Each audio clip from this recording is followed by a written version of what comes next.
pour le groupe socialiste. Vous avez la parole, mon cher collègue. Monsieur le Premier ministre, alors comme ça, vous allez vous attaquer à la liberté et mettre la télévision publique à la botte du président. En plus de torpiller l'équilibre économique de la télévision publique, vous allez consacrer une gigantesque régression démocratique en la replaçant sous la tutelle directe de l'État, puisque désormais, le président de France Télévisions sera nommé et révoqué directement selon le bon vouloir de Nicolas Sarkozy. Une telle mesure n'existe dans aucun autre pays démocratique.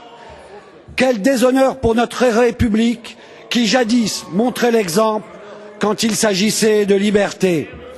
Qui peut croire que ce qui guide le président, c'est d'en finir avec la dictature de l'audimat et de la publicité qui empêcherait la qualité des programmes, alors que justement, dans le même temps, il autorise une overdose de publicité pour ses amis de la télévision privée, deuxième coupure dans les films, relèvement du plafond horaire, et qu'il offre 450 millions d'euros de publicité venue du service public. Et vous voulez en plus qu'on se taise, après avoir amusé la galerie avec la commission Copé pendant des mois, sans beaucoup tenir compte de ses travaux.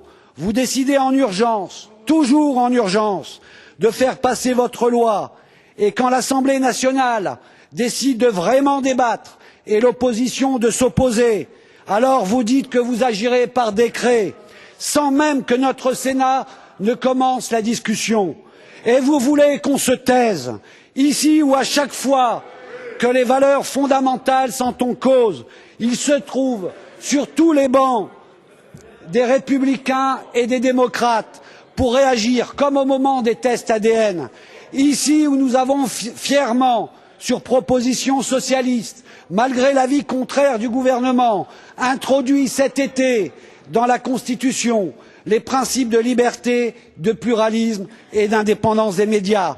Je vous appelle à méditer ensemble ce que déclarait Victor Hugo à propos de la liberté d'information devant l'Assemblée nationale en 1848, et il y avait les mêmes quolibets.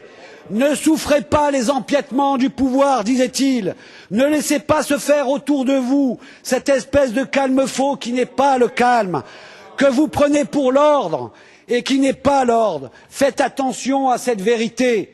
Le silence autour des assemblées, c'est bientôt le silence dans les assemblées.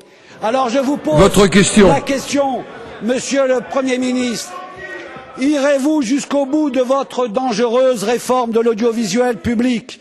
Agirez-vous par décret dans les heures qui viennent, au mépris des principes affirmés par la Constitution? Si oui, sachez qu'on ne se taira pas, ici et dehors.